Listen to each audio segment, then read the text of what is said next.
you because you know they're in their base. You know where they are. They can't do any aggressive moves. It's a good move. It's a great move. Second draft has begun with 4 bans. Same bands. Same bands as we pick. had before, and same first pick for OG. So no problems so far. Just switch sides this time. Yes. So I will say one thing though. Baboka is a Monkey King hunter. he really. He was like going in throwing that game. rocks into the trees, pulling them, killing the trees. That guy knows his monkey. Well, I mean, of course he knows his monkey. Because of the way, I mean, is that not a thing, isn't it? When you play a hero really well and you understand what the hero's limitations are and what it can and can't do you not then understand how to counter it better as well? I think that's of course true, but it's especially true for a hero with so many tricks like Monkey King. These tricky heroes, a lot of it's knowledge base. Yeah. For example, he knew that like if he put a rock in, you know, he might lose 100 mana, he might kill a tree and get a Monkey King, and that happened in that game. Yeah. It was amazing. Won them a lot of map control. A lot of times when you're playing, like when you play those heroes so much, you're like, what would I do? Where would I be? And that's pretty much what it I'm could pretty come sure down to. Baboka thinks that a lot. How can I be the most annoying? Yeah, exactly. Exactly. Whatever hero he's got. And it owns, so. Yeah. So do they go for the same opener? Yes, they do. Let's see. So Mag, do they go for the Jug or do they want to switch it up? They have time to decide. I'm hearing actually, production is telling me, they're just showing us the same draft as last time. Oh no, maybe not. We did get a Ricky this time. Okay. So Baboka Ricky. This is a hero that matches also like similar way versus like the Monkey King in a way. You can just follow him around. But yeah, empowered Ricky. 3 kilos. 3 kilos. 3 kilo. I think OG should actually start planning for a 4-staff hero right now. I think in this game they want 2 or 3 4-stars even. It's incredibly good versus Meg. It'll stop his skewer. Even if he gets a skewer off and you 4-staff him, it'll actually pause the units there. Yeah. And he'll just like stop his skewer. It's obviously good versus Ricky. And I thought last game actually it was something that was a bit lacking from the game. Actually on IG side, but they dominated anyways. Yeah. So. I mean, the biggest thing is that smoke can ruin your day, especially if you have a setup for it. That smoke will have you just move too slowly, you're silenced. There's no way to get out of it without a 4-staff. Yeah, just follow the Monkey King around. Maybe we'll see him go for like the early Quelling Blade. You go for just cutting the trees all the time. I've seen him do something similar like that in some of his games where he has played versus Monkey Kings in, I think it was H Cup at least. I did see him do that. This is actually really interesting because you get to see into the mind of Baboka here. Yeah. I see Monkey King. How do I defeat Monkey King? Take notes. So if you want to defeat Baboka Monkey King, you just watch him defeating a Monkey King. I don't know if that works. Yeah, I'm not sure that's how that logic works. I was going to say, if every Monkey King you play is equivalent to Jerax, then that might work out. I think it shows people how to beat Jerax's Monkey King. I'm not sure it shows them how to beat Baboka's Monkey King necessarily. So, OG are going to go old school themselves. They're going to pick the Phoenix themselves this time round. Really didn't have to. Could have blocked it, could have banned it. High team fight in their first 2 heroes. It's really interesting when you have a series against 2 top teams like this is they sort of develop their own metagame within a best of 3. You could already see Ricky was banned the first game in the second phase. Boom, we're going to snap up in the first phase. Phoenix, I like that hero in the first game. We're going to take it instead. I mean, it also gives them information, doesn't it, for the later stages if they end up playing each other, because then they go, oh, so when we banned the Ricky, we were right to ban it because when we didn't ban it, they valued it higher. Therefore, we know they now value that really highly. How do you feel about Phoenix into Ricky? Because Phoenix is 0 armor. You suffer pretty heavily from smokescreen as well. Can be pretty painful if the Ricky is coming out ahead. I personally like Phoenix versus Ricky. Okay. I think Ricky, like most Invis heroes, suffers a bit from a lack of team fight. Yeah. Phoenix gives you a very hard team fight. And the other thing that Phoenix gives is Ricky harasses someone, Phoenix TPs in with the dust, dies and dusts him. And that is by far the way that Ricky's died the most. One of the big things here, I look at it's a kind of a counter to Q as well, right? You prevent Q from getting that Phoenix as well with the counter pick. Yeah. And one thing to know is like when you're first pick, your second pick is also like you have to block pick the enemy's third pick because second pick has a third pick on the phase. Could have banned it as well. I like the terrible last looks like the first round. So looks like they're really trying to avoid those split push heroes, especially on the carry roll there. I mean, that's what they did at DAC. They targeted No Tail so heavily that he got stuck in playing heroes that he didn't want. But the Terrorblade specifically has a 100% win rate so far here. Yeah, and No Tail's most played hero since 7.0. So he's played that hero forever. Yeah, extremely well. And to be honest, every time OG loses, like we even saw in their last series, they go to the Terrorblade. I was expecting them to first to it, to be honest. I thought so as well. So the Jug and the Ember go, as far as OG are concerned. Just banning out some cores that are good with Empower. Yep. Ember's pretty cool because you can smoke screen and change them into it, and it's just very hard to deal with. Yeah, the Lena's gone, the Ember's gone, so OP's been targeted. They still got the both of those. Yeah. They still got Burning's Lifestealer. Works pretty well with Burning's the Riki Lifestealer. Infest bombs. He's good versus Phoenix and Monkey King. He was picking Luna as well during I DAC. wanted to bring out Troll Warlord. That's sort of a counter to Phoenix. That's very true. That's a hero that's been a little bit forgotten. Lifestealer's sort of similar, but Yeah, definitely getting that ultimate off, and you're just hitting that egg. There's no way it's going to survive. If you I liked it because of the Infest. That was the one that, the Battle Trance versus Phoenix is definitely, and with Riki and with Empower, you're going to have like 3 already physical burst damage healers. A good point. I completely forgot about Infest Ball and Riki. Yeah. That's a good one. The one problem with Infest Balling with the Magnus Knight team is when you Infest, you actually do lose Empower. So he has to recast on you. Usually you miss a couple hits. But it's not like it wasn't like the most played combo at DAC. It was good. They get back for the Silencer. It looks like they want to try and counter that, potential OG team fight, especially if they want to go something so heavy like the Phoenix here. This is what OG tried in Game 1 versus IG. It is a good Phoenix counter. To be honest, Sanso's usually pretty good against Monkey King. He has a DOT which prevents him from jumping around. If you think he's about to ulti and you can get that global off, it often gives you a lot of time. When Monkey King's global, the only thing you can do is like sort of slide off the tree, hopefully into his death. Prevents the Sansa also prevents like most counter initiation, so the mag gets a little bit better for that. The Riki can go for more isolation plays as well too. If he ends up getting like Empower, he can actually go for those like kills in the back line with the global. What I want to see from OG right now is it's either a very tanky hero to provide vision just by nature of like tanking spells and going in there, or a hero that can provide vision similar to like a Lycan or something like that. When you play against Silencer, you need this vision to be able to fight. If you do not have the vision and the Silencer lineup manages to jump you, it's incredibly hard to turn that fight around just because of global, how the hero works. Yeah. But if you can see them coming first, you jump them, they have to defense a global, there's your vision. There's your vision. That's a good one. Good versus all 3 to isolate. I Riki like can jump out, but too, because Clockwork oftentimes will build a Force Staff, which is actually a very good item versus all 3 of the IG heroes right now. Yeah, definitely. I think since IG, the only core they see is a Clockwork, they're probably going to want to look for their carry here. Maybe try to get something that can match up against them in lane. Juggernaut's banned. We mentioned a Lifestealer still there. I'm not too sure how they're actually feeling about that hero. They might have scrimmed it and not felt the hero's that good. He's not performing well this tournament. Ooh, saving it. They're saving it. Yeah. Okay, so OP Storm for IG.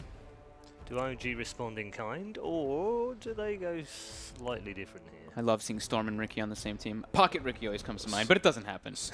IG's jump is so scary. Yeah, it is. Riki to give vision, Storm will jump in, default with a global. If you try to counter initiate, you have the Magnus RP. It looks like a very fluid team fight, which generally makes it a lot easier to execute. Yeah, easy to get into the back lines, get on top of the Phoenix, mess with the big team fight heroes, which are the supports right now on the side of OG. Also, if this Monkey can get seen, he is dead. Yeah. They will commit a global to kill this Monkey King, and then they will win the team fight after it. So what do OG do in response? Do they stay out of team fights? Do they pick some range maybe here? I think they'd want to pick Anna's here, so they hide. Yeah, so they hide No-Tail at least. Yep. So do to DK. be honest, as first pick, your 4th and 5th pick are sort of both. You can't really hide them, right? Yeah, they're going to counter your 5th pick. Yeah, that's true. But what they want to do here is like they want to pick the hero that they think will get banned potentially, compared to like No-Tail's hero. Unless maybe they don't know what No-Tail is playing yet. But do you think DK would have got banned? it's a pretty good pick this game, to be honest. It's a tanky hero that'll go in and give vision. It's a very good matchup with Storm. You have the practically instant stun, pretty decent in lane. Riki can't really harass a PMS Dragonite like once he's level 2. Sansa doesn't do much to him. I like the pick. Maybe that's what they'll try to go for, these tanky tri-core that don't really get punished too much by the Riki rotations. Yeah, once you maybe maybe stay alive in the team fight, even if they get pulled in. Can't really think of what No-Tail would play except for like Avenge or something. Well, maybe they go back for like. He could Okay, yeah, that's literally I was literally just thinking that. I'm like, What about a troll for No-Tail? A troll for No-Tail. I mean, I like that hero a lot. Does it work well with this lineup? I'm not 100% sure. It's good with Clockwork and DK. Clockwork does a surprising amount of right clicks. He has a damage talent of 15. Damage talent. I think it's like 2 point strength. It's high enough strengthening that he hurts. You can get Armlet Orchid Bone 7 style. That was a long time ago. That was a long time ago, but it was legit. All right, they banned out the Lifesteer. Yeah, I think that was the want big one, yeah. a bit of a harder character. Yeah. Well, Yeah, especially when you had the Storm Spirit as well, right? You know that we're talking about that Infest Bomb with the Ricky. Now look at a Storm Spirit. And now they get, you mentioned, you know, the Lycan Wolves Vision. Spectre is one of those that you can get Vision on top of the Silencer to be able to know where he is. Same thing with the Ricky, you know. Who was it that played the Spectre versus the Warlock? Was that the Liquid Thunderbirds game? Yes. Yes. Yeah. And So we saw in that one, he would just find a big team fighter in the Warlock with Haunt and destroy him. And I think it'll be something similar versus the Sancer. Hey! we get the AM. What do we say? Oh, man. Well, the question came from the community earlier on. Will we see a burning anti-mage? Answer? Yeah, you bet we will. Right, time for predictions. Conrad, we'll start with you. You know what? I have to go with IG. You know, they got the XXS Magnus. I praised it last time, and I didn't give it the credit that it deserved. Okay. Sorry, IG fans. Conrad's gone for IG. Ellie? You see, I'm going to go with IG. Okay. I really don't want to. Not because I don't like the draft, not because I don't like the team, but Conrad voted for them. Right. That's a strong counterpoint for OG. Okay, so you're going with OG. No, I'm going with IG. IG. Okay, all right. Okay, so 2 IG picks. Is it 3? Yeah, honestly. I mean, Right. but Boca was so outstanding in those in the last game. I think he's going to have like similar effect on his Ricky. Okay. I really like the way they drafted early. All right, then. Well, it's 3 IG out of IG, and if they're all wrong, then Conrad's wrong again, and we have the curse of the 4th seat back. But enough of this shenanigans here on the panel. Let's head back to our commentary team for game number 2.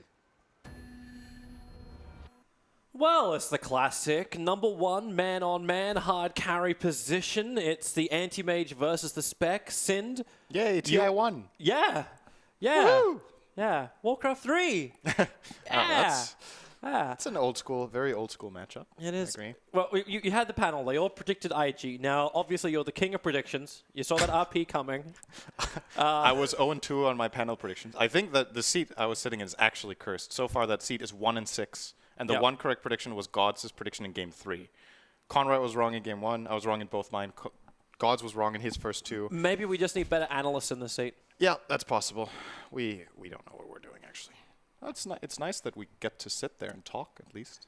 But the results just aren't there. I think this might be the worst prediction ratio the panel has ever had on day 1. It does. It's It does really look pretty bad terrible. so Just to continue that, OG now gets to win, and we'll get to go to a Game 3 for more fantastic Dota. That's the play. That's the plan. I'm actually not sure who I am favoring here. Based on the last game, and I think that was an important point to make, that Baboka was exceptional on the Earth Spirit. I don't know if he can pull off the same performance on Ricky this game. He can start out by dying. That's one way to do it.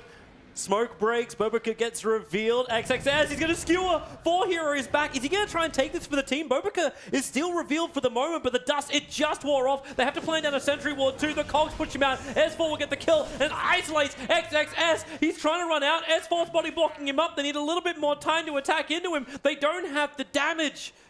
So XXS will be able to back out of here. Even with the PMS, he takes a lot of damage.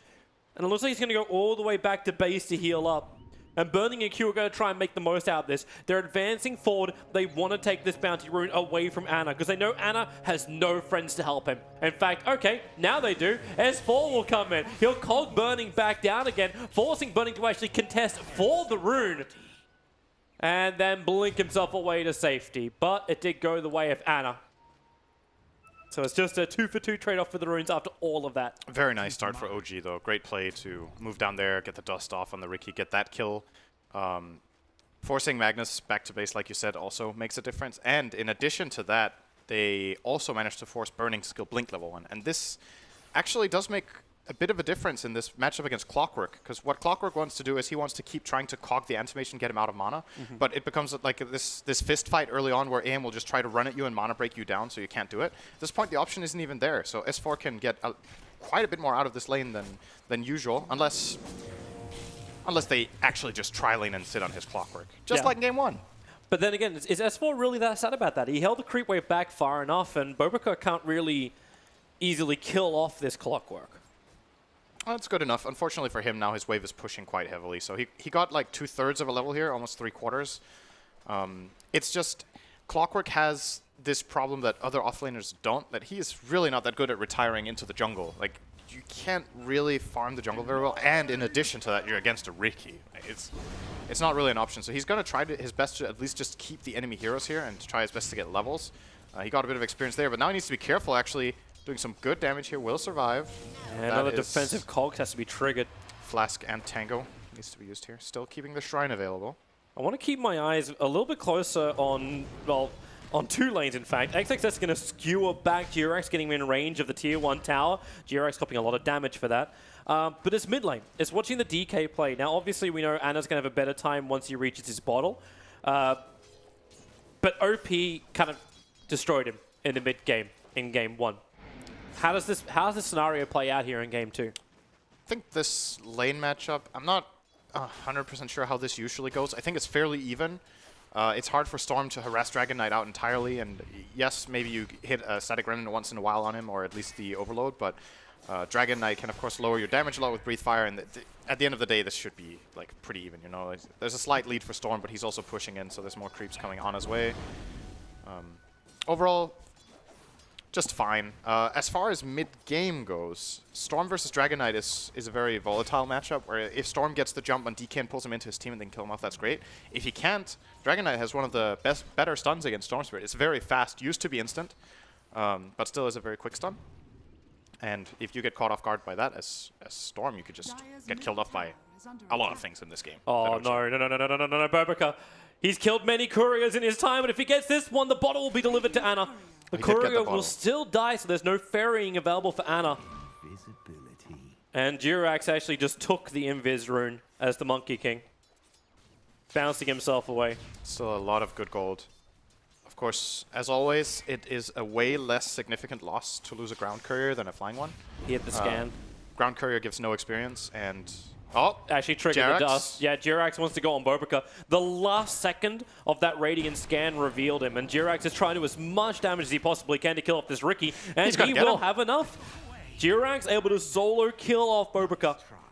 And this Riki Maru, the presence, if you don't count the courier kill, is actually pretty minimal on the map. Jingo Master is pretty good skill when you hit 4 times. It's a lot of damage. The real 4 position. That was kind of crazy. I actually didn't think he was going to be able to solo kill him, but just enough time.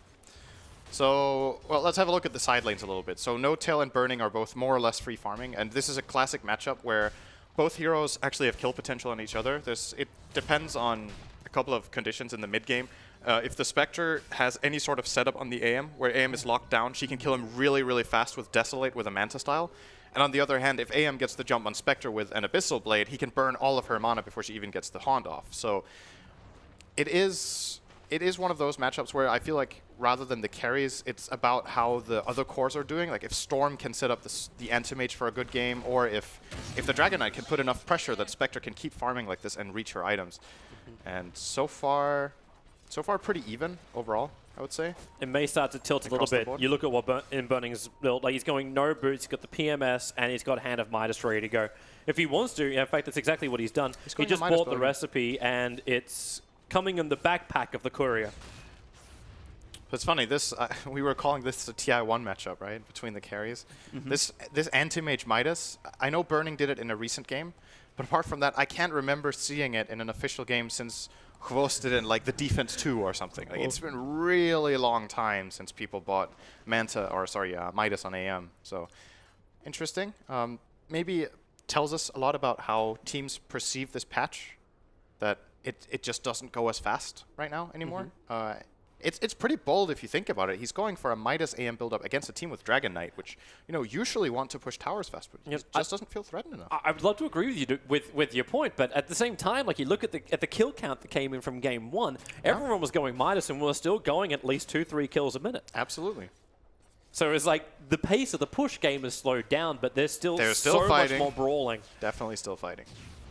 And thanks to Anna having that sentry ward, which was planted down previously by Jirax, they know what's coming his way, and they've managed to... Okay, did he really... He's actually quelling blading through all the trees near him, so Jirax has only got 1 tree to work with.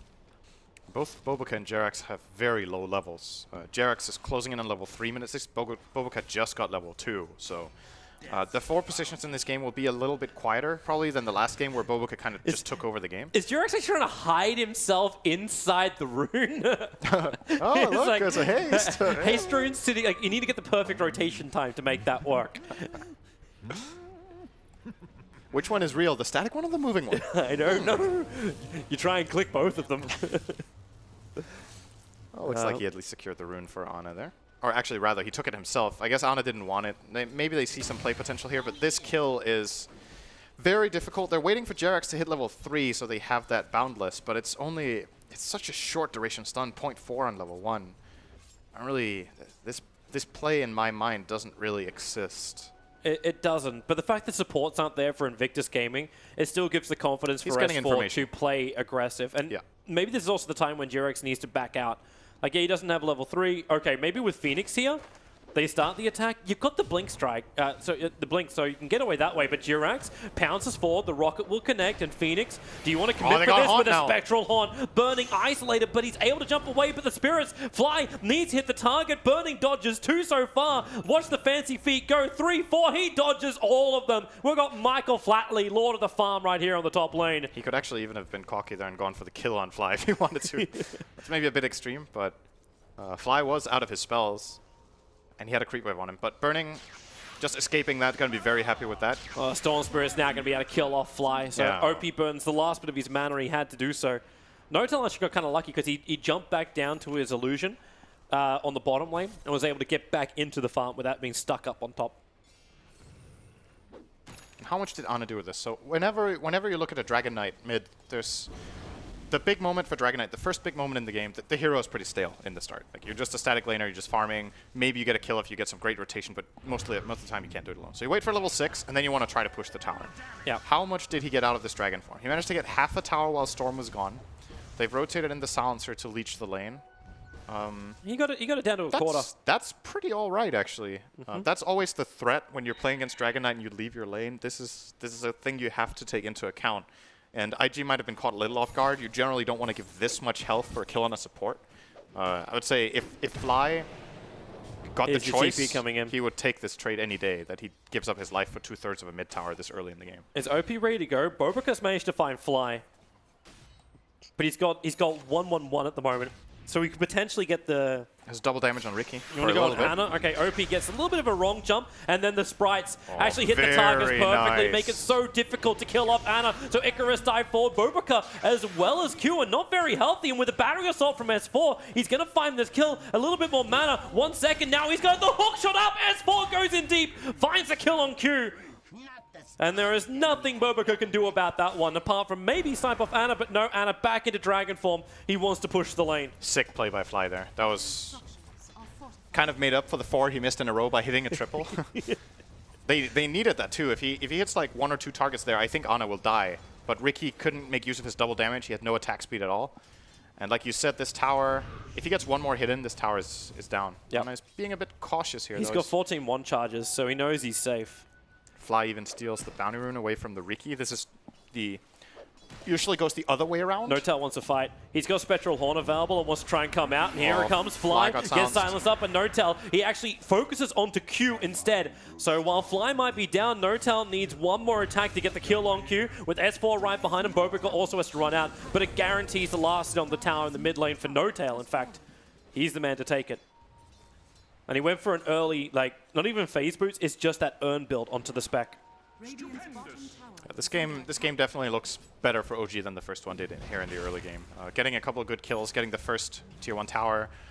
They're still slightly behind on experience, and I think they more or less evened out the gold, but just slowly but steadily they're going to take away this map from IG. If Ricky can't really get any bigger impact than this over the next short amount of time, there will be another tier 1 falling, whether it's bottom or top that OG choose to go for. Jirax, he's going to dust over on Bobrika. The Sentry Ward revealed him, so Bobrika has to actually blink himself into the creep wave. But the stuns are available, and Ana with a haste rune runs up and basically breathes on him.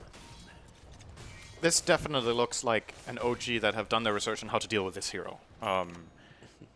In comparison to how much Bobrika dominated. XXS actually is in trouble at the moment. A hookshot's available for S4, able to hit it, and that's locking him in. Skura was already triggered, and there's no point throwing out the RP at that point. This is why Clockwork is so good against Magnus. If you can force him to skewer before you hookshot, it's a very easy hit because it takes quite a while to skewer, so he can't turn. And apart from that, in the mid game, if you're scared of a blink mag, if you hit him with a rocket and you hook on him, and sure, he skewers you both away, you just have this like weird side battle that has very minimal impact on the rest of the fight. But it has a lot of impact because there's no RP, and you're often willing to trade your Clockwork away for that, just keeping both heroes out of the fight.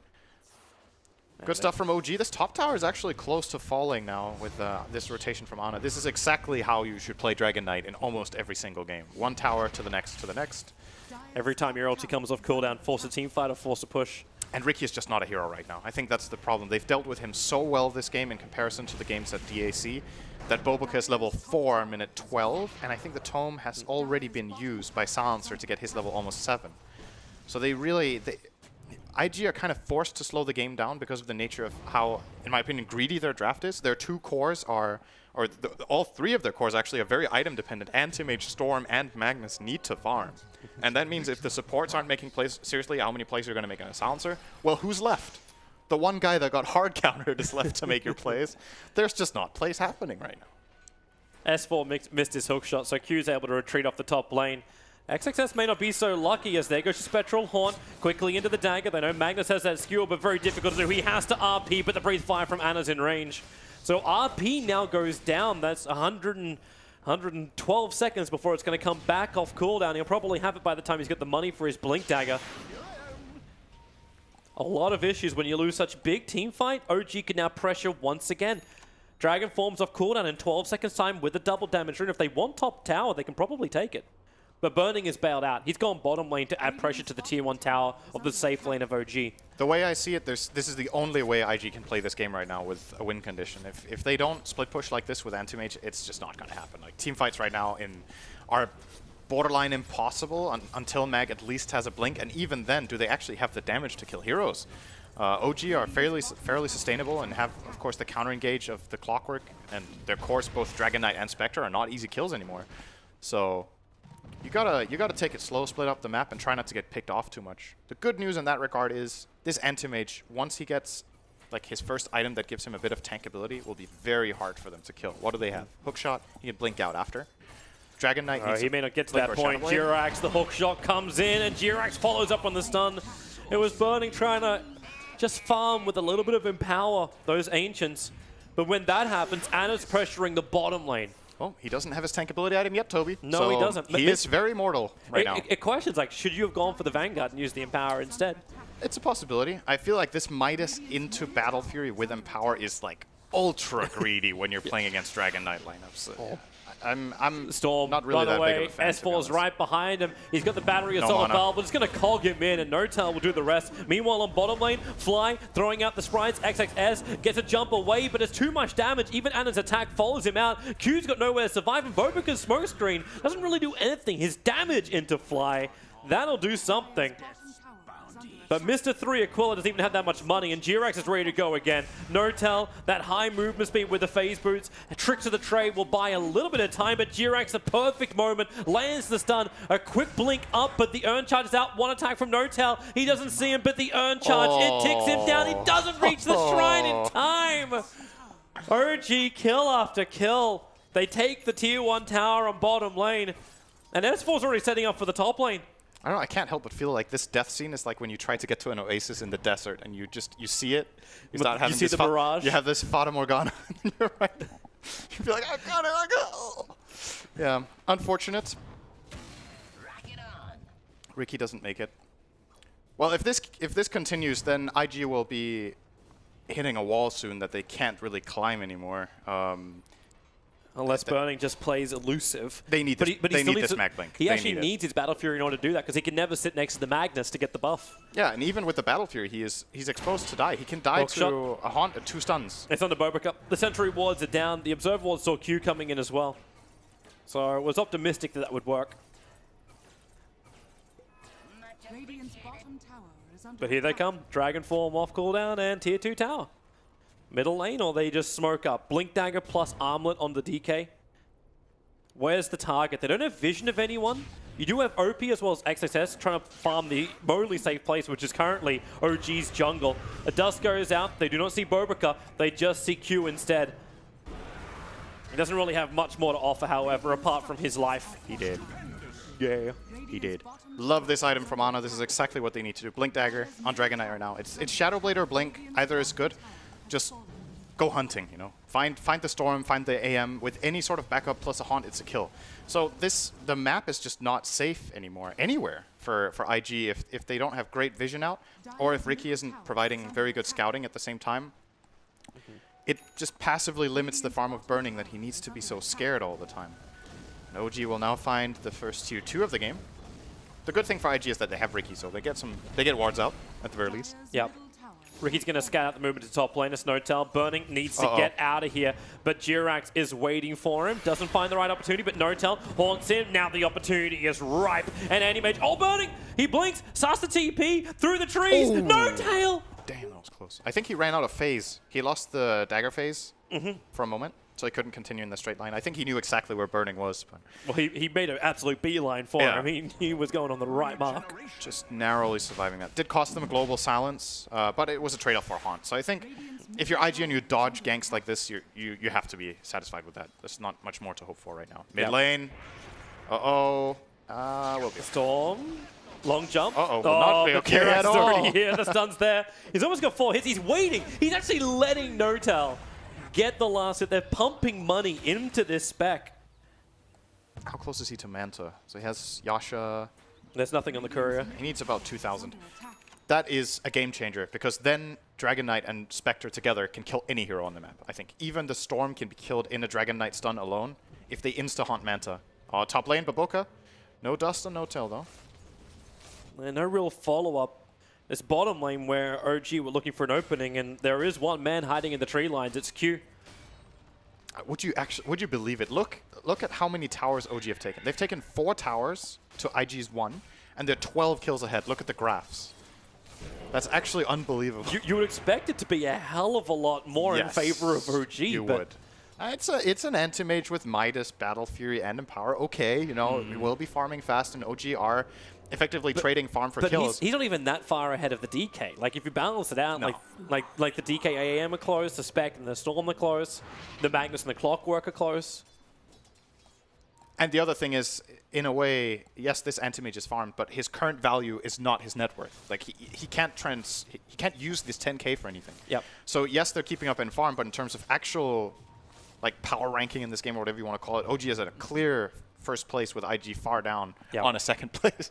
But what Burning gets out of this is the ability to flash farm. Yes, eventually Burning will be getting big items. Anna, he's actually our Ricky Mario at the moment. They skewer. I don't think XXS realize he's picking up 2. The Breathe Fire is available with a blink forward. He needs a Dragon Tail as well, and then the ulti. Nope, they're just going to allow on Jirax. Well, I suppose kill secure. Ended up being a little bit more expensive than it had to. Ana could have blink stunned him and then breathe fire, and then they don't even need to use Haunt or Dragon Form. So a bit of a mistake there, which, you know, it's forgivable, right? They still get the kill. But using big cooldowns is a big deal. This is downtime. Especially when you do this now. Like, you move yourself into what's Roshan. You don't have that Spectral Haunt available. This is pretty risky, actually. I don't think it's that easy. If IG get an idea that this is happening and they know what abilities are on cooldown. But do they contest it? We were just talking about, like, Anti-Mage being basically paper at the moment. Can they do it unless you get a huge RP? Like, the pressure on XXS is massive. They either have no idea it's happening or they don't want to contest it. He does have the blink dagger. So what IG could do, if they knew this was happening, they could move Storm outside the pit and start placing static remnants, try to get some intel on what's happening. And if they get any sort of just decent jump, they could pounce on it with Magnus and Storm, maybe get a kill, maybe steal the Roche.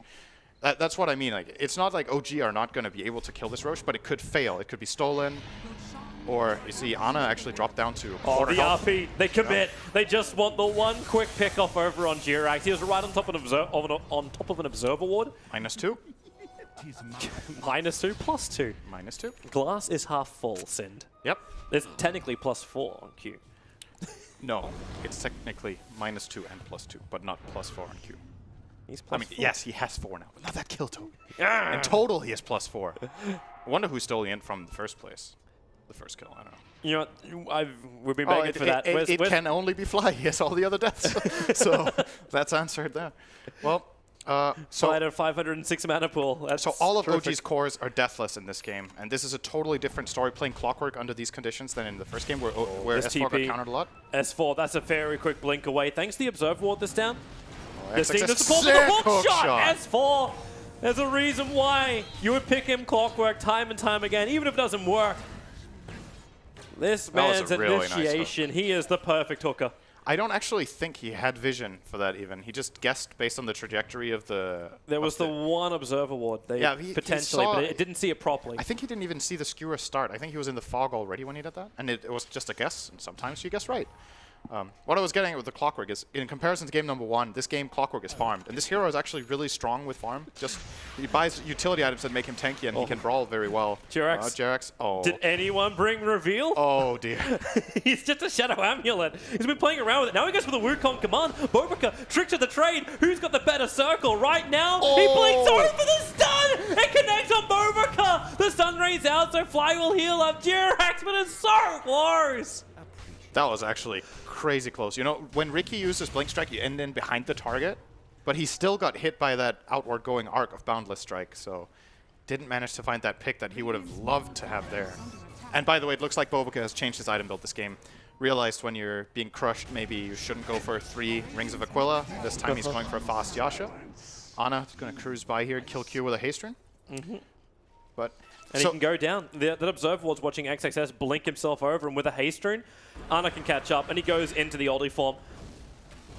this is a He bit wants to be skewered. He's actually in a position where he's forcing XXS to go into the river by blocking his path out in the bottom lane. So, what do you think IG are thinking right now? Do you think they feel like they're do you think they feel like they're losing the game? Like this game is getting out of control. They're ahead 24. No. They've taken out towers. You've got Burning on 13,000 net worth. He's reaching a point where he's going to be able just to split push the crap out of this game. I think they're okay with this for the moment because they also know with Magnus, you got high ground defense. You've just got to play crafty. I can't remember the last time I've seen a game with this big of a disparity in kills and towers that is even on net worth. It's like really unusual that you have games like this. And we can obviously have a 300 net worth advantage being 24 behind. We can obviously see the graphs and we can see how the net worth is distributed, but IG don't have access to that information. So like I was saying, it's kind of a mental game. Like how do you feel like the game is going to make your decisions? Do you feel like you have to fight? Do you feel like you can keep split pushing like this and keep... They've been hemorrhaging kills for the last 10 or 15 minutes. Like, at some point, do you feel like it's too much? Or Burning's like, great, I'm farming, guys. Cool, you know? That's going to be your indicator. You basically just ask Burning every 5 minutes, hey, how you doing? And he's like, farming. I'm good, man. Have you died recently? No, I'm 0 for 1. Yeah. What's our problem? Oh, wait, you guys are having issues? I didn't notice. He can obviously see the information he does have access to is the level. He can see on the level chart that he's level 18 and the highest enemy hero is level 17 on the Dragon Knight, who got like 1 billion kills, a Roche kill, and towers and everything. He's 605 on that DK. He's a lot ahead of Spectre, and that's kind of indicative of his you know, how he's playing against his counterpart. He knows he's far ahead of Spectre. AM will be far ahead of Spectre if both heroes are just farming. So, but are you still happy with this? We're still talking about going into up against a late game spec. That's. I think this game can be won by both teams at 100 minutes in. Like this is the type of game where it all comes down to who gets the jump and how the items are distributed. This AM will obviously cap out at some point, and so will Spectre. But who has the better follow-up? Like super late game, I think Storm Spirit is an amazing hero when it's 6-slotted. Dragon Knight's pretty good too. But there's always that X factor of the Magnus versus a Clockwork later. Okay, is Bobica patient enough for this? The courier is on its way out. Now, it's going to be buying up the Assault Cuirass of the Dragon Knight. In fact, it's going to have the entire thing on it if he's just patient enough. So he attacks it once, a little too early, but the courier didn't react. And that means Assault Cuirass is down. Hit the camp. Hook shot actually hit the camp, so he doesn't reach Bobica, and the dust is too far away. Bobica just makes a break for the tree line. TP is out, and space has been created. This is the biggest kill he can find on the map. It slows down OG's item progression by 3 minutes on the Dragon Knight. He had a full AC that he now has to wait for another 2.5. He forced a rotation from Clockwork, who wasted a dust. And the kill itself is... okay, if he could have killed the Dragon Knight, that would have been better, or the Spectre, but that doesn't really seem to be happening right now. So easily way more valuable than killing off a random stray support, for example, Bobaka managed to accomplish there. Do you like his build? Like last time we saw him play He's going this against... He's actually going Aghanim Scepter on the Ricky. We see him do Diffusal Blade. He went for the Mastering of Aquila into Diffusal Blade last time around. This time, it's the Ags Ricky. What's he doing with this? Fogged was actually, I think it was Fogged who mentioned this on the panel. It was, I'm pretty sure that this is a possibility. And he almost immediately shut it down himself like, there's no way this is going to happen, right? So this is one of the Ags I think I have never seen in play in a single game. But the way I believe it works is that it's like Infest, right? You jump into an ally, and you can use your abilities inside that ally. Is that correct? Like you can use Tricks of the Trade inside the Storm, you can use Smokescreen. That's a good question. For now, we'll watch OP jump away. Global Silence came out, so the Spectral Haunt doesn't find its opening. Bobaka, he's just jumping out of there. They didn't get the reveal once again. No detection. Rocket will fly in, but where is your vision? Another dust triggers. He's out of range of it again. This is exactly what happened to OG during the DAC final. It's an unbeatable, invisible force that you're paranoid about. Really, really great escape here. He can TP out whenever he wants. He's sticking around just for fun, you know? I wonder if they put a sentry too. Let's check. All right, he's up. So I believe the idea is that he will be casting his spells from inside the Storm. So Storm can act like a vehicle. So even if the enemy team has good detection down, Ricky will still be able to get off all his spells. I believe so. I mean, it is called Pocket Ricky, right? That's what it's all about. So Smoke up on top lane. XXS's love a kill, and the best one they could get is Ana. And that's one hell of a kill.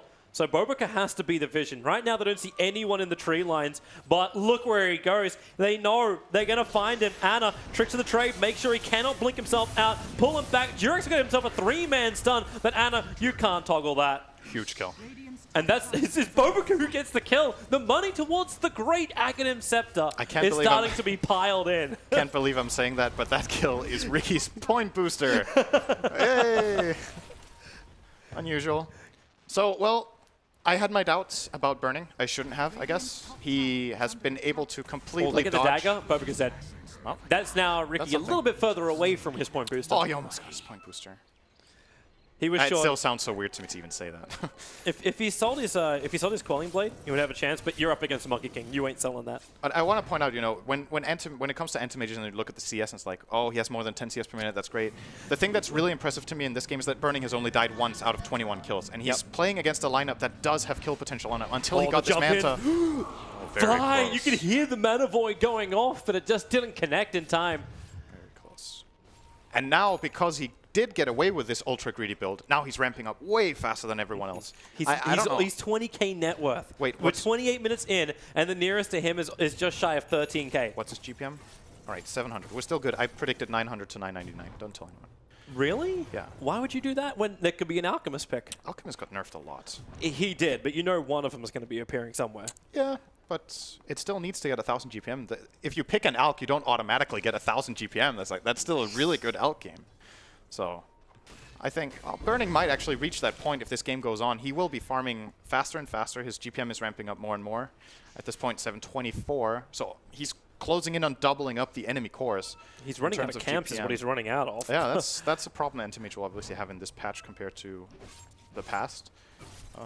Nice dewarding there from Jirax. They've got the gem on him now. This is actually an extremely good Linken's pickup by Anti-Mage. I love this. There's only one targeted ability on OG's lineup that is reliable, and that's Dragon Tail.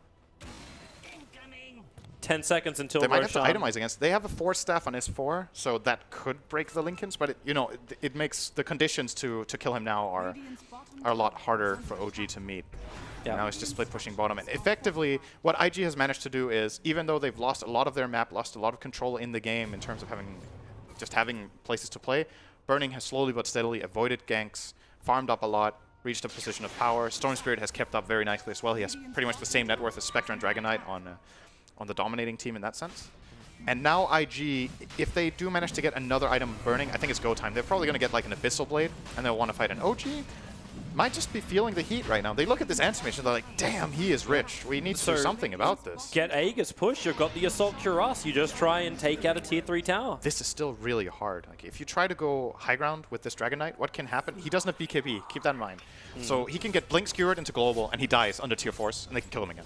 Yeah. There's actually no way that OG can get in and help him enough. I suppose if he also triggers his Dragon Form at the very, very start, even if he comes back to life again, he's going to be... He doesn't have it. And I mean, in addition to that, there's this whole split push threat that they also need to deal with. And their wave clear is pretty bad. Like, this OG lineup, how do they push out the creep waves that Burning sends in? They have to send heroes. They have nothing.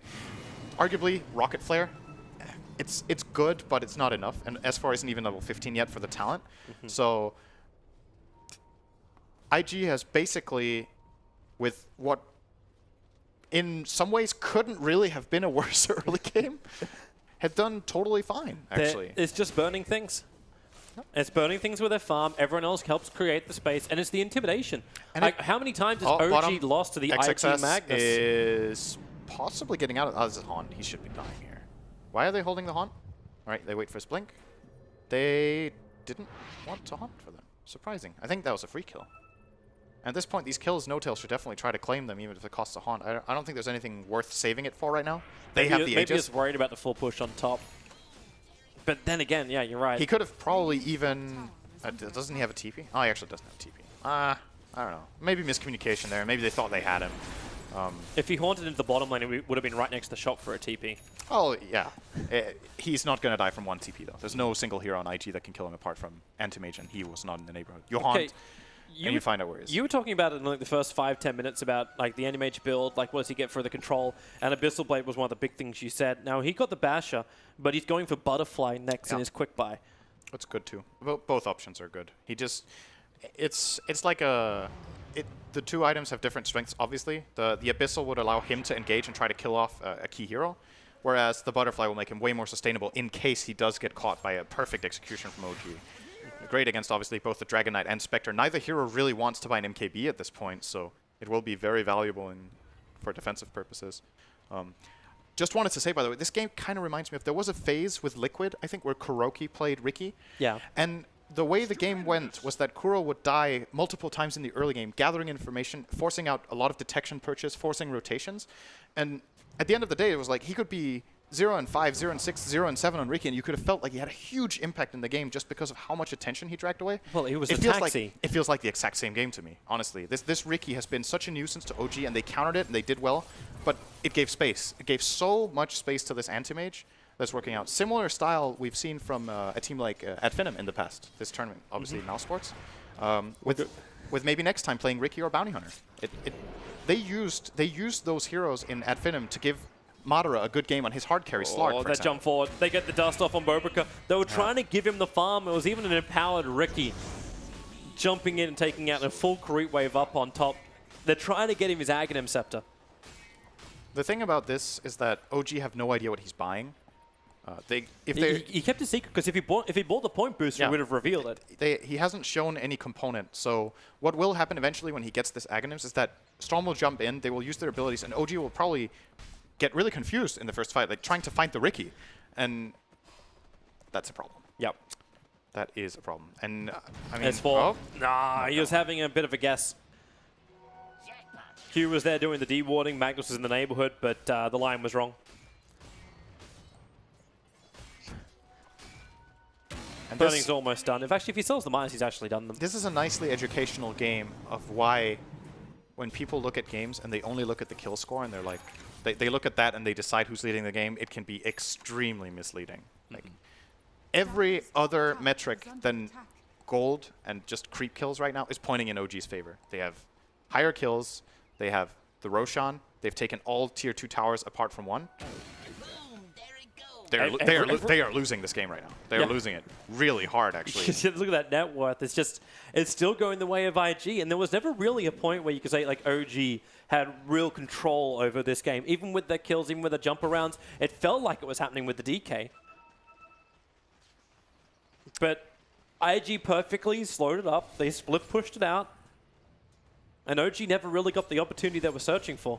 And this to me is just, Burning's going to get out of that, I think. Well, they might try for a hook. He actually got himself out of the Wukong command, jumped down. Jirax has it with the Gem of True Sight.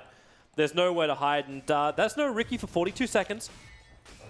I might be able to get a tower, but Invictus effectively managed to completely delay OG for 5 minutes, so this Aegis had no impact at all. They didn't get a single tower with it because of the split push OG had to defend. Very nicely done. Like this is world-class play, in my opinion, from IG. You're looking at a team that has 5 kills. They're playing an amazing game. Like, this is super, super good stuff from them. And OG are playing great as well. They're just... Their lineup is has hit its point of weakness already. Like, they haven't been able to get enough out of it. But when you look at the flow of the game, I don't feel like they've just missed an obvious and easy opportunity to win the game. Like, they're not playing bad Dota. It's just... Yep.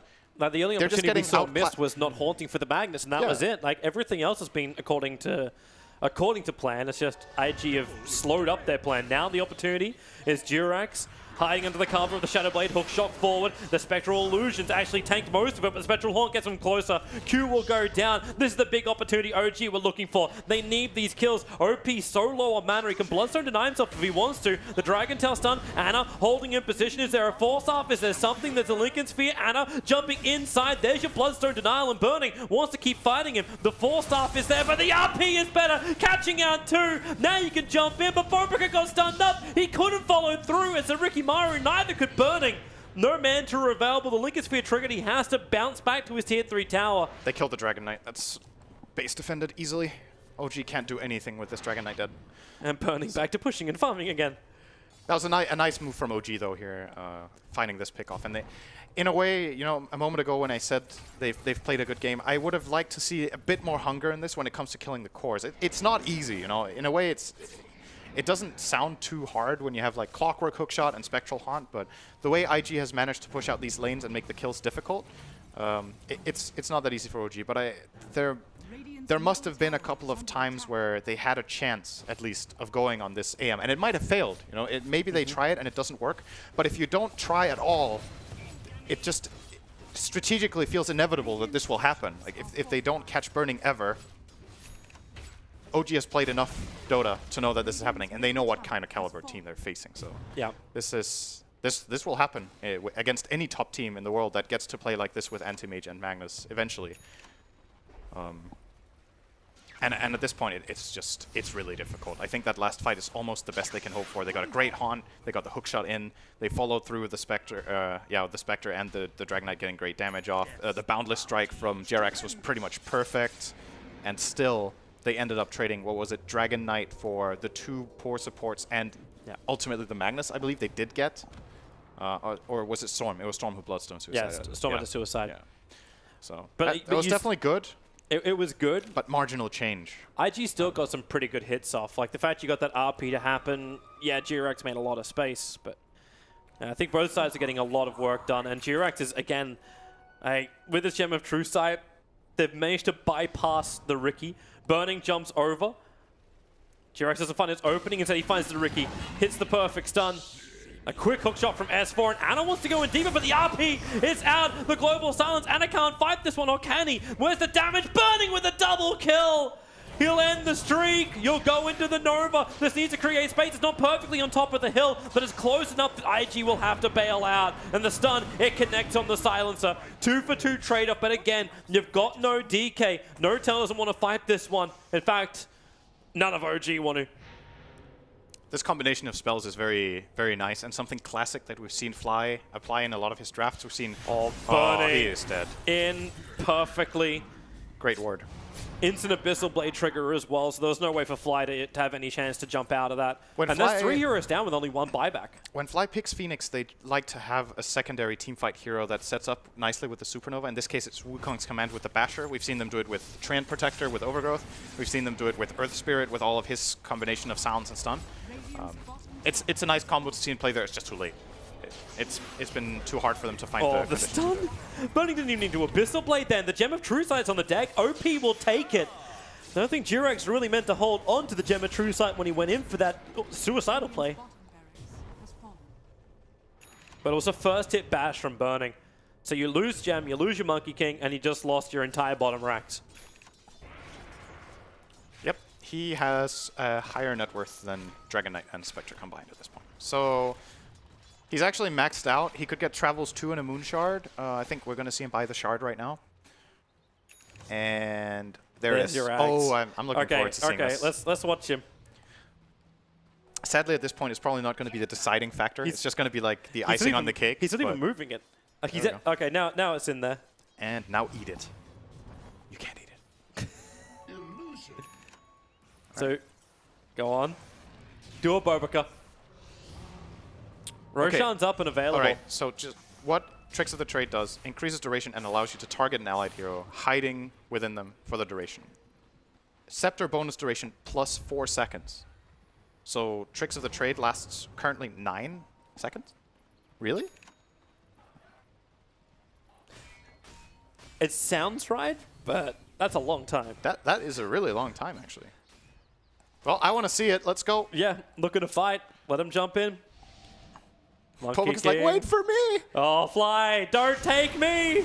Orca's up. They jump in quickly. Anna actually jumps into force. It's good splash damage. Magnus will fall for against the RP up with the Mana Void. It's so much damage onto the DK. He can't survive it. Durex has to go into the Wukong command. Actually gets a double stun. Both the Riki plus Storm Spirit caught out. S4 couldn't create the space, however, even with the cogs. A triple kill for Burning. And that may be all she wrote. Invictus Gaming have all the power, aka they have the Burning. Looking to push him through the mid. Easy bashes onto the spec. They will actually retreat. No big ultimates available left anymore. They forced 2 buybacks and 3 of the heroes are low health. That's more than good enough. We did get to see the Tricks of the Trade there, by the way. He used it on the Magnus, who unfortunately didn't get to use RP and did die, but Tricks of the Trade continues even when the host dies. So Boboka was spinning there for a good like 7 or 8 seconds, so yeah, I guess so. You're making him sound like a parasite. This is... Look at him. What do you think? Like he's a freaking... He's a Goa World now? A parasite, yeah. OG, where are you going to head? Like, Roshan is up, and this may be like their Hallelujah play at the moment. They're probably thinking IG are in there doing it. Jirax with the Shadow Blade.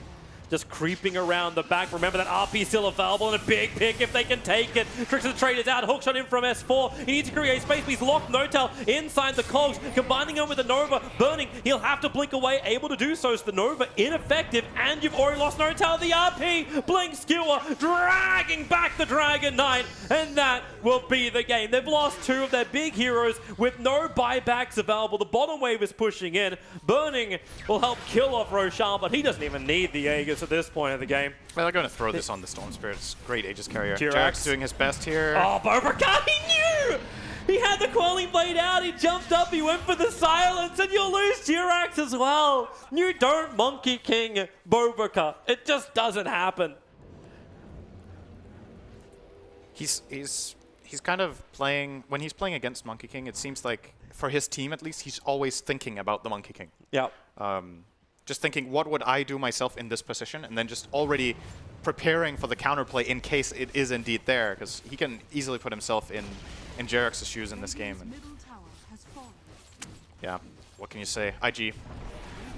Too good. Excellent game from them. There isn't really much more to say about it. If you can hemorrhage this many kills and it still feels like you're in control of the game and you're doing it all with a purpose, it just shows that you have a really sound strategy and a game plan and you're executing it. Look at Bobica. He's even using his Tricks of the Trade right now on OP. OP, he's going to jump in. That's a fresh bash of this out as well. Still doing the damage. The smoke screen's perfect on top of Fly. OP can't finish the job, but in fact now, Notel finding one. They're looking for another one. OP on the run. Not a lot of mana, but the skewer out from XXS. The Aegis Immortal will trigger. Burning blinks away to safety. Still a lot of Spectres on the field, but OP, the mana is up. Ball Lightning's away to safety. S4 was the one that actually gave Notel the space by hooking into the back lines. Maybe that Storm Jump was a little cocky. Yeah. Arguably. I think also... But he ends up only losing his pocket Riki, so... Like, he used, what, 4 seconds? 4.5 seconds of the Tricks of the Trade just standing in front of the towers? I think so. And then jumped in? They wasted a bit of the time on it, but they kind of have a really big buffer at this point. And I think something to think about in this game, like... For all intents and purposes, this game should be over by now. It's an almost impossible comeback for OG with how far behind they are. So looking forward for them, I think, based on what we've seen today, this is the best team, IG. I think this has been 2 outstanding games from them. So it also feels like though IG is OG's kryptonite. Exactly. It seems to be a bad matchup for them, and I don't think OG looked bad in this game, to be honest. I actually think they looked pretty damn good for a big portion of the game. It's just... They were outclassed by a bit, but it's still, if you want to look forward in this Swiss format, like who is expected to go further, I think OG will drop this game, but almost no matter who they face in the mid, they will be the favorites based on this game. And arguably, maybe game 1 wasn't as hot, but still there were some good fight in that as well. So IG are just looking, in this series, are just looking on another level. Well, IG now have the tankiest of all anti-mages, 3.5k life. He picked up the heart, traded out his BTs for this, and Storm Spirit, the long jump in once again with the tricks of the trade, the stun, the up, he is out. Hookshot space is being created, but nowhere near enough. It is all in favor of IG. Ghosted will bite sometime for S4, but he still goes down to Burning, who is beyond godlike. Jirax let the ulti out. OP will deny himself up, actually giving a little bit more life to Bobica to survive just that little bit longer. Skill from XXS off target. Where's your buybacks? Where's your survivability? No tell. Try and jump around, but he knows it's completely futile. It's more style points in the end. Invictus Gaming will wipe OG just like the DAC finals. Except this one was only a best of 3. Who's that laughing there? Is that OP? It's the entire team. They're having a great old time. So obviously, when you look at this game in retrospect, it just looks like it was the Burning show. But I think it's important to understand how big of a team effort this is, even though he's ending up sitting on like 60% of their team's net worth or whatever. They all played very solidly with the limited tools that they had. A lot of other teams will crumble under pressure here after this, losing their towers and just lose control of the map. But they kept staying constructive. What do we have? What can we do? What do we need to achieve? And they worked toward that goal the whole time. And eventually they won the game in kind of the only way they could. I have to break the news to you, Sind. Yeah. This is going to be brutal. Yeah. Prepare yourself. Okay. He went over 1,000 GPM. No. It was 1,040 GPM. And on that note, back to you, Paul. God damn it. Thanks very much, Toby. Yes, 1040 is the new meme, I guess. Well done to Burning, well done to IG. A great victory for them. A 2-0 sweep of their final boss, as it were, from DAC. No longer the final boss here at Kiev Major. They've already defeated them. Let's break it down with our panel members once more, with Conrad, with Aoi, and with Fog. Conrad, we'll start with you. A lot of new people watching, obviously, because it's the Major, and we obviously welcome them if you're new to Dota.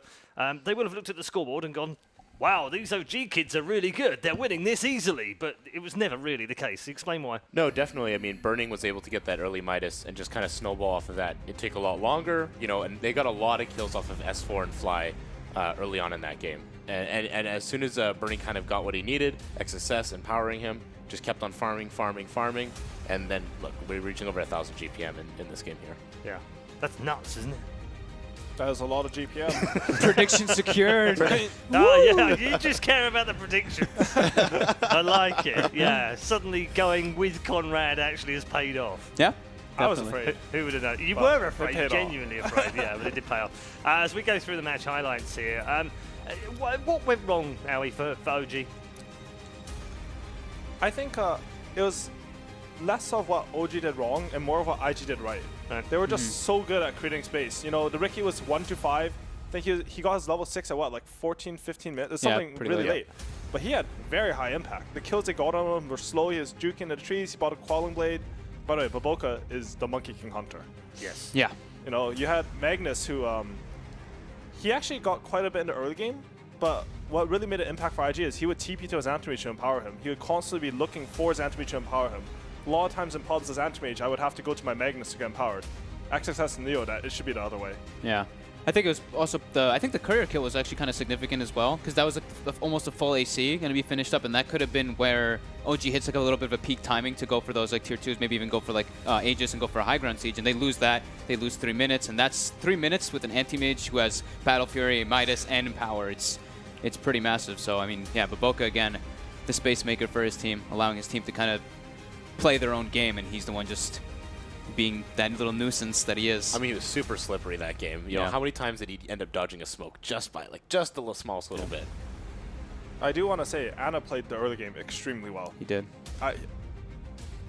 He was almost the same net worth as Anti-Mage, but man, that Midas Battle Free Empower just farmed so fast. I watched Anna, he got a haste rune, killed Sansa mid, ran bottom in this really nice play, killed the Magnus, and I looked at Burning's net worth and suddenly he was 2,000 above him. The guy just got 2 kills. Yeah. Yeah. How do you feel about the Shadow Blade on the Monkey King? Do you think that maybe hurt them a little bit, not having the Bastion for the fights? Or do you think it, I mean, I don't know if it really made a difference just because of the way IG played around it, but... I feel like if there's one mistake you could maybe call OG out in this game was that maybe they didn't feel like they had to hit this timing as hard as it looked like to spectators. Maybe they felt like a lot of times you're in game, you're up 21-5. You feel like you're winning harder than you actually are. Yeah. I think OG suffered from that a bit here. Yeah. I think maybe they had to realize that they needed to put down that Monkey King out just so that the DK could take the tier 3. Then at least you're getting the shrines, you're hitting Raxus maybe, but Burning actually went Travels on Anti-Mage. Like, yeah. that was so cool because the TP cooldown is very long now, but with Travels you can always be able to get to that good farm. I thought the way that they drafted as well, I just really liked the way that IG did it. They did the Storm and then the Anti-Mage, and you look at IG's lineup and you're like, wait a minute. They actually don't really have a great catch for these two heroes. Sure, in like the early phases, they had pretty incredible positioning. S4 was like preemptively predicting where the Storm was going to jump like 2 or 3 times, and they ended up catching him. But once it gets to that mid game, once it gets to those later stages, Anti-Mage with the Lincolns, Storm with the Lincolns. They don't have any Lincolns, but they end up getting the Diffusal on the Spectre. But the only real catch they had was the Dragon Knight Dragon Tail. Can't really do anything versus those Lincolns. They kind of just split push farm, get ahead. And I'd like to just reiterate like how incredibly impressive it was for IG to be able to win with these 3 super greedy cores. Yeah. We talked about how Magnus isn't picked that much because he's greedy. You think of a greedy hero, you immediately think of Anti-Mage, and Storm is up there on the list too. So the fact that they were able to make so much space, and this isn't against any team, this is against OG. This is probably, if you ask any list of players who the strongest Western team is right now, they will give you OG. Right. And IG made it look pretty easy to run those 3 greedy cores, honestly. Yeah, they did. One of them was Burning, who is our MVP for this second game. Just sum up what a great game he's had. I mean, he did. I think his item decision was what pretty much brought it back for them. Like, even though they were losing, like, well, losing quote unquote in the kills, and then maybe it felt a bit bad for them, he knew what he needed to do. He was like, I need to be greedy in order to be able to bring this back for us because of what's happening in the other lanes. And that's what he did. The Midas, the Battle Fury, just, 1040 GPM speaks for itself. Yeah. I think something else he really did well was he died once. You know, he made sure his net worth was secured that entire game. Yeah, I think a lot of people criticize the fact that Panos generally MVP or MVPs in general go to like the carry or the mid. Yeah. And to be honest, I usually agree with that. Usually I like to say for example, in the Secret game, Kezu's Abaddon was, to me, that was just so impressive. But in this game, what was really impressive to me, as Vlog said, was the item choices for Burning. You don't usually see Midas Anti-Mage. I've never seen Travels on Anti-Mage ever, like as an early item. Yeah, not that early. And it had extremely high impact. I